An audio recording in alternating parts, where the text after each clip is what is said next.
Dr. Katie here. This video is being posted on Tuesday, November 22nd, 2022. Today, I'm with our Advanced Manufacturing Technology students in their lab inside Woolworth Hall here on campus. Next Tuesday, November 29th, is Giving Tuesday.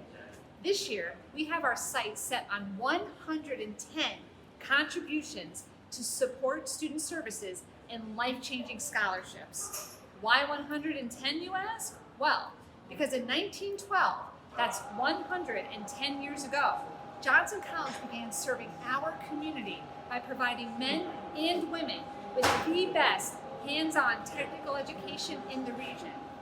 On Giving Tuesday, November 29th, a day that inspires millions of people to give, collaborate, and celebrate generosity, we ask you to remember Johnson College students. Your gift of any size makes a significant difference.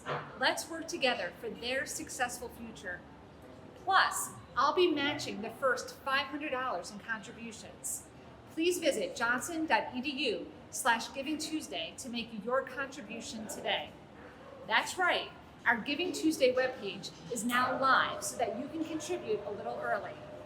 Our students are always there when we or industry need them.